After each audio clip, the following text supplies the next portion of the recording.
Hi, welcome back to the Truth Doctor Show. I'm Dr. Courtney Tracy, known as the Truth Doctor, and today I'm reacting to episode 6 of season 1 of Netflix new show, Wednesday. We may only have 1 or 2 more episodes left. I'm not sure if we're going to combine the final 2 episodes or not, so let me know below which one you'd like me to do. Here we go.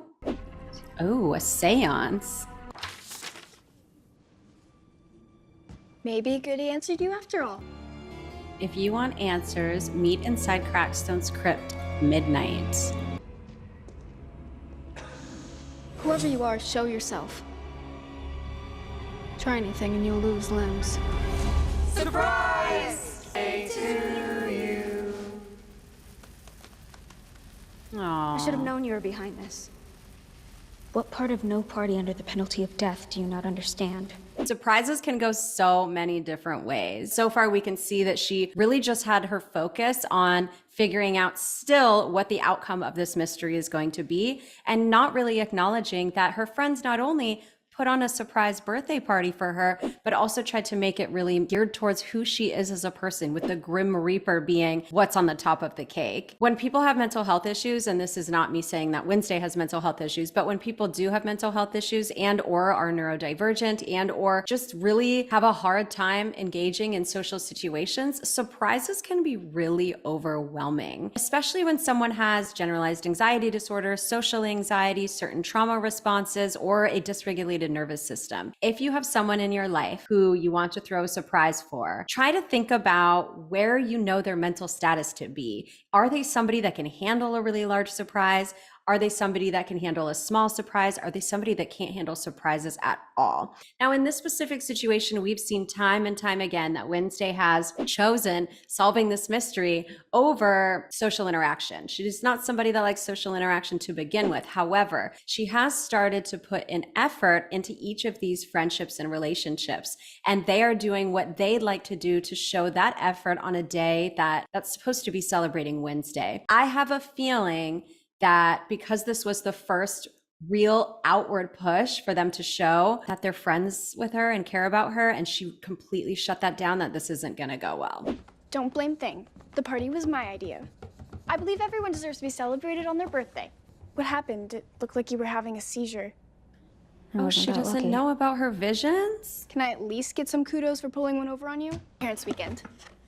Ew, that's so gross. I would have preferred live squirrels. So Wednesday's into taxidermy and Dr. Kinbott's into taxidermy. They have to connect these two things by the end of the season, right? They have to.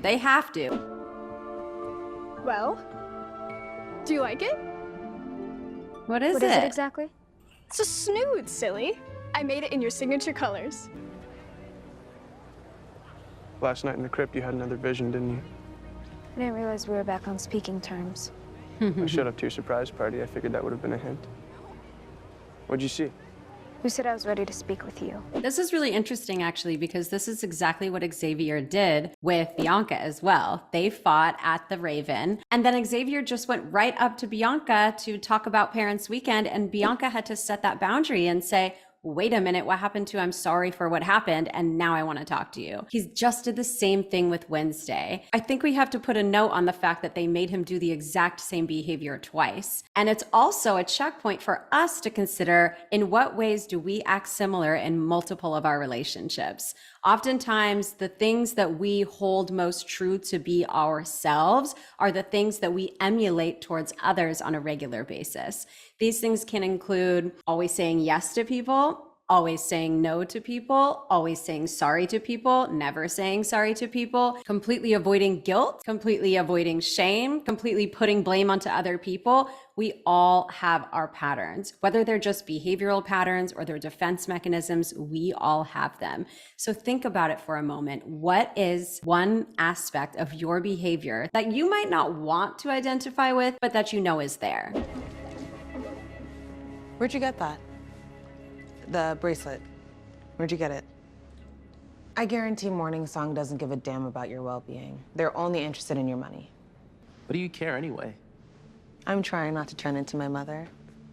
She's like the ghost of bitchiness future. When Bianca says, I'm trying not to turn into my mother, that is definitely something that we can address from the previous episode as well. When we see our parents acting in certain ways, especially ways that are manipulative, that are abusive, that are just damaging to themselves, the people around them, or their community, we often want to do everything that we can to not emulate those behaviors as well. And it can be really hard to do that. And often in teenage developmental years, this is where we start to experience this shift in identity, this realization that in X amount of years, we're going to be an adult and I might be completely on my own. I need to figure out who I am and what it is that I want to represent in the world. And we do the best that we can to sort of backtrack any patterns that we've developed throughout our development to say, who is it that I want to be moving on into the future? I haven't always been against birthdays. Each one reminds me I'm a year closer to death's cold embrace. What's not to like about that? Goody warned me I was destined to be alone, and that I would be sorry for it. And that I would be sorry for it. What brings you here? Eugene's moms. I'm working with them. Trauma like this leaves emotional scars on the whole family. They had to head home for a few days, so I promised I'd check in. What? Are you serious? What is the point? Why are they writing her as such a bad therapist? A couple things to note here. Number one, if I saw that one of my clients was inside a hospital room with one of their friends and I wanted to drop off flowers, I would turn around and walk the other way. Why? Because this is a very emotional situation, but just because it's an emotional situation doesn't mean that my client wants me to be there processing it with them. Obviously, Wednesday's not the type where she wants to emotionally process anything with Dr. Kinbott, but even if Wednesday was, it's not appropriate to just enter into that space and then have the client have to reject you or ask you to go away. You just shouldn't put yourself in that situation at all. The second thing to note is, why would she say she was working with Eugene's moms? I'll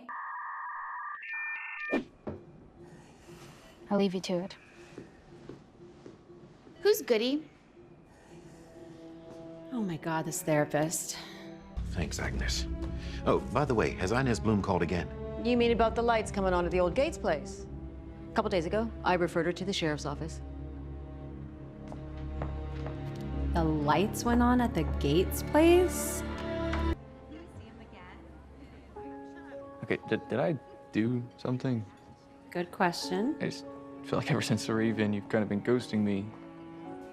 Am I wrong?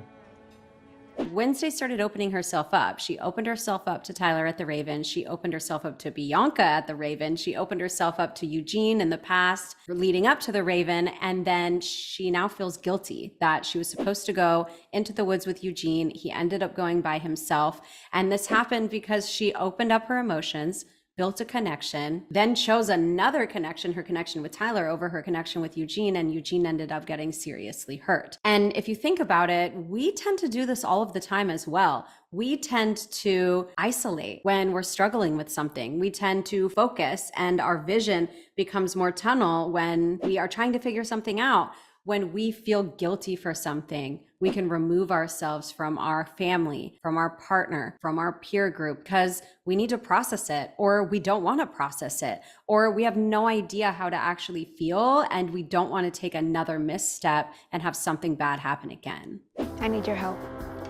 Don't gloat. It's the old Gates mansion. I pass it when I go running.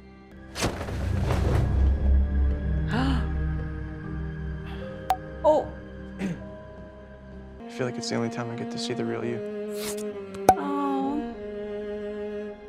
She's been seen. One of the only examples that Wednesday has given for us to sort of understand why she may be emotionally closed off, if it's not related to neurodivergency or just a desire to not be around people, was the death of her pet, and that she was bullied and her pet was killed in front of her. And she cried, and then she said tears didn't bring him back, and so now she doesn't engage in them anymore. But we can see that she's continuing to open up here. When Xavier says, I can see how you get lost in the music, I feel like it's the only time that I see the real you.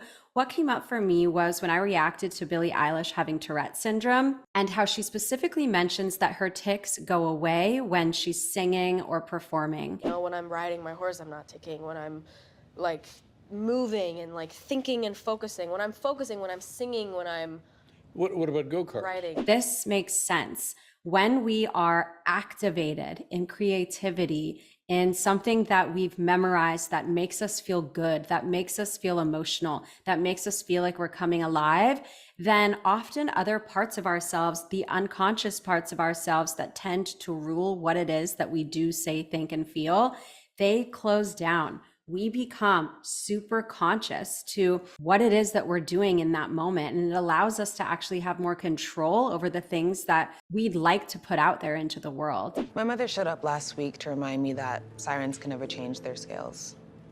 No matter how hard I try, there will always be people who look down on me. Why'd you trash the dance? I don't know. Guess I was angry that my dad was humiliated on outreach day. Kind of felt like crap. I realized I needed That to makes wipe the sense board, you know? too. Start over, if that makes any sense. That was a really great conversation. Sometimes when we hear things being said to us as children, one of two things can happen. One is we do everything that we can to avoid that, like Bianca was saying. And on the other hand, we can do what Lucas experiences, which is accidentally and unconsciously fulfilling what other people told us was going to happen. Because the way that they treat us makes us behave in the way that they already think that we are. And this is why it's so important to have open conversations like the ones that they just had, where you can just say, this is what I've been through. This is how people make me feel. This is what I've done as a result of how I feel. And I really wish that I could act differently. We get to decide the actions that we want to take. And our actions do not have to be reactions. Our actions do not have to be reactions to the things that we've been through, the things that are currently happening, or the things that we're afraid may happen in the future. We are totally capable of simply taking the next action that we need to take to reach the goal that we want to take instead. This is where Garrett Gates lived. The boy my father was accused of murdering. Well, there's a few reasons he could be there. It's not too weird.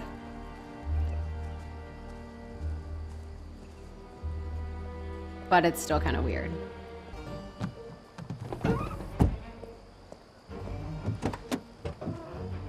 Wait, that is not a good move. Why would you do that?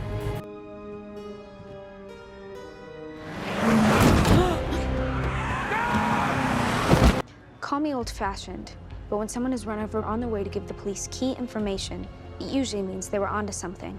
And all signs point to the Gates family in that house. And your off-campus privileges are revoked until further notice.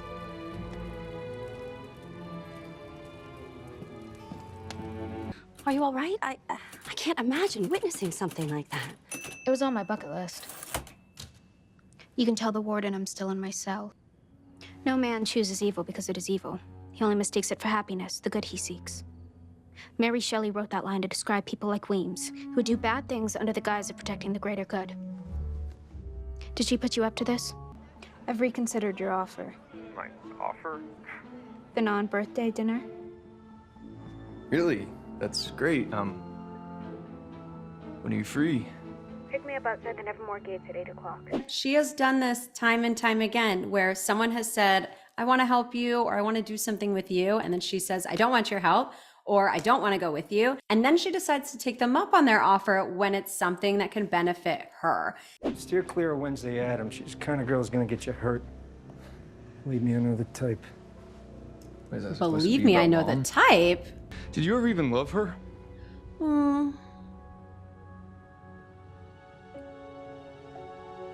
More than you could ever know.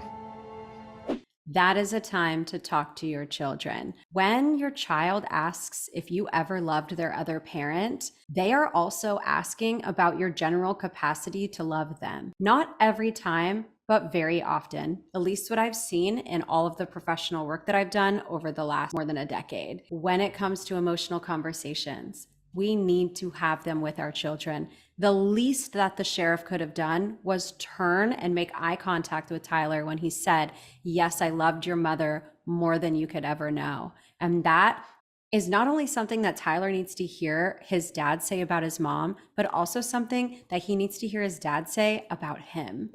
I regret not showing my gratitude towards you more appropriately. Hey, this is so great. Too bad the school is on lockdown.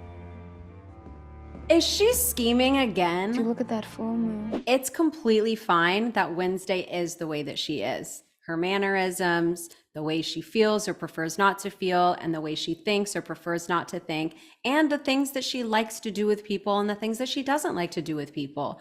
What's not okay, and this is one of the first times that I've had really some opinions on Wednesday's behavior, and it's that she is really manipulating these people around her solely for her own benefit. It seems like this really is calculated, and it really is dismissive of the way that these behaviors could make other people feel.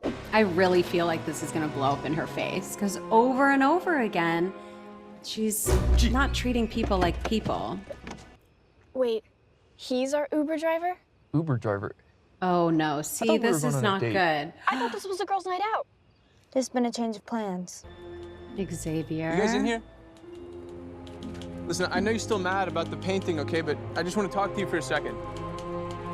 Where is she, thing? Oh.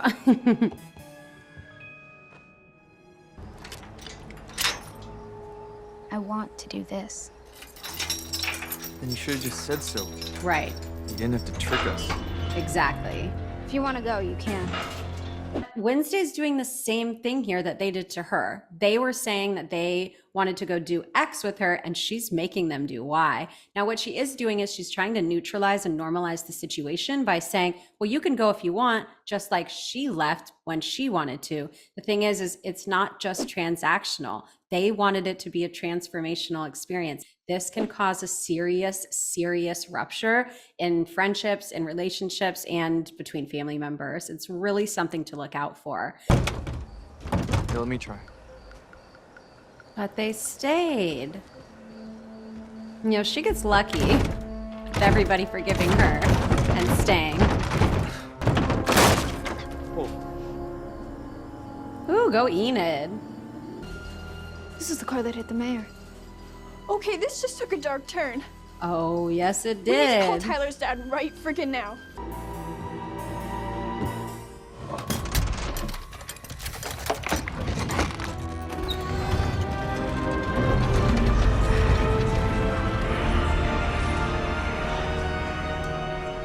I know what my mom would say. Enid, you're a doormat. Oh. You're too needy. Show some teeth. Nobody likes a desperate little furball. Shut up, Mom. Get out of my head. Beliefs and thoughts matter. In studies, scientific studies, we have to take into account the power of the placebo, the power of belief, and the power of thought. So when Enid's walking through and she's saying, I know what my mother would tell me, you're a doormat, you're this, you're that, you're too needy. And then she goes, get out of my head. And then she starts to feel a little bit better. We can do that same thing as well. It can be hard to push our thoughts or our beliefs to the side in any given moment, especially if they're impulsive or intrusive thoughts that we deal with. That can be really severe at times. But one thing that was really beneficial for me when I was first starting to learn about meditation, mindfulness, and sort of just creating space between what my thoughts were and then whatever action it was that I wanted to take, and just allowing there to be a little space for me to process my thoughts, was to, instead of trying to imagine that you have all of these thoughts and you want them all to disappear, instead you start to imagine that your thoughts are either clouds that are floating by in the sky or cars that are driving by in traffic. And that way you allow yourself to detach from them and see them as they're passing by. And this happens passively. It's not this thought process where you have to constantly use your actions and your energy to try to clear your mind. Our mind can't be clear. It's not possible. So understanding how we can actually live with our thoughts is helpful, and understanding what we can do to allow those thoughts to pass us by and not grab them and fully focus on them is something that we could all probably work on. She died 25 years ago, drowned overseas. Jeez. Let's go. This is officially the worst girls' night out ever.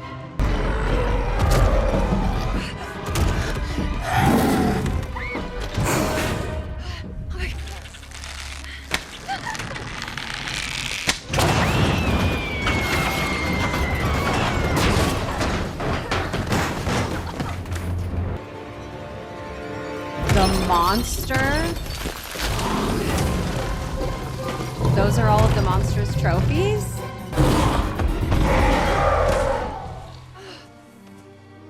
Okay. You okay? Since when do you care? Ooh. When Enid says, "Since when do you care?" that is such a critical statement because it really goes to show that she's now feeling like Wednesday doesn't really care about her. And ever since Wednesday and Enid have roomed together, there is this feeling inside Enid. And you know, maybe she's even just coming to her own, being a teenager, finding her identity, standing her ground with her mom. But she has developed this ability to tell people that she is who she is and what it is that she wants in her life. And she pushes back on people who don't appear to really care about her for who she really is. And so now when she's saying this to Wednesday, "Since when do you care?" to me, that implies a rupture in the friendship and that this probably isn't going to go well. Thanks, Doc. Not to make this about me, but I am having a full-blown panic attack right now. Panic attacks do not have to look like full-on hyperventilation, full-on sweating, sort of moving all around and shaking and panicking. You can also experience a silent panic attack, which is where you end up holding your breath instead of hyperventilating. You end up freezing instead of shaking. Your mind ends up going completely blank instead of racing a million miles an hour. Even somebody with the same diagnosis as someone else is going to present completely differently. Even somebody with the exact same criteria to meet the exact same diagnosis as another person is still going to present differently, because the way that our body experiences depression, the way that our body experiences anxiety and panic depends on the cause of those experiences, what they actually feel like in our body in terms of what our own psychology attaches to it in terms of the story, and also what our physiology represents in terms of those emotions or those states of being. It's important that we take a look at how our own symptoms present for us. And I want to know, have you ever experienced panic attacks? And what were they like? Were they the silent or quiet panic attacks, or were they the full-blown outward panic attacks? One is not worse than the other. And I hope that we can start a dialogue below of what it's like to have these different types of panic attacks, and in general, what it's like to experience potentially the same mental health issues as other people around you, but presenting in very different ways. It was all here. The body parts and the blue Cadillac, the altar and the bedroom filled with fresh roses. Now you listen to me. From this point forward, you are forbidden from seeing Tyler, and you are forbidden from pursuing anything to do with this case. Understood? Is this why he tried to kill you? His mother drew it before she died. Said I was destined to destroy the school. But I think I'm meant to save it. Now you know what's at stake. Everything you vowed to protect, no less. I think I deserve another chance. There's no need. I spoke with Weems. You and Xavier won't be punished. Am I supposed to thank you? I already apologized. It's over. I've tried really, really, really hard to be your friend.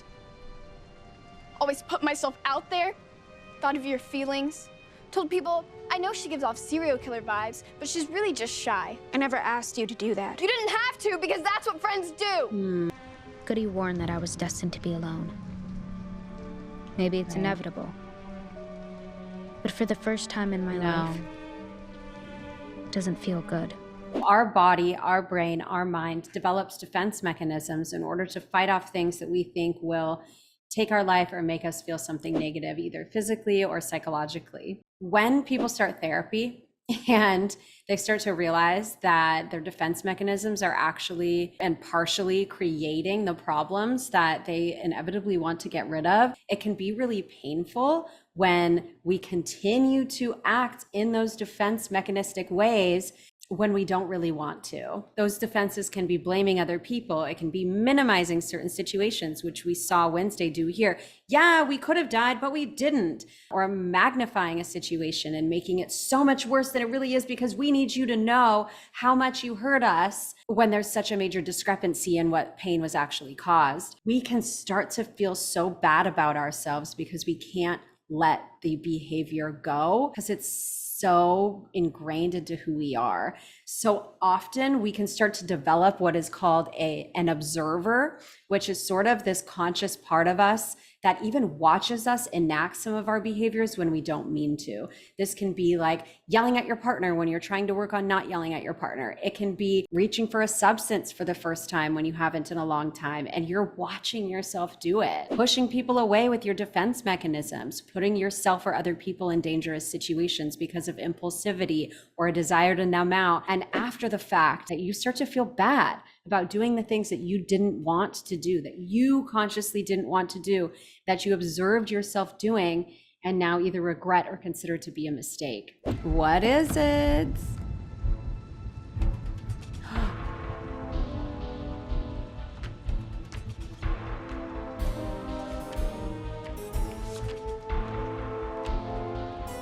But I won't be intimidated, and I will never give up. And when Mayor Walker got too close to the truth, he was silenced. What? But I won't be. Oh my God, who is it? I will find you. 2 more episodes left. Don't forget to tell me below if you want me to react to those as one or if you'd like me to react to them individually. I'm not sure which one I'm going to do yet. Thanks so much for following along. Please hit that like button. Subscribe if you haven't subscribed. The next series that we're doing is The Last of Us. And like I always say, I'll see you next Wednesday. And I'm so glad that you exist.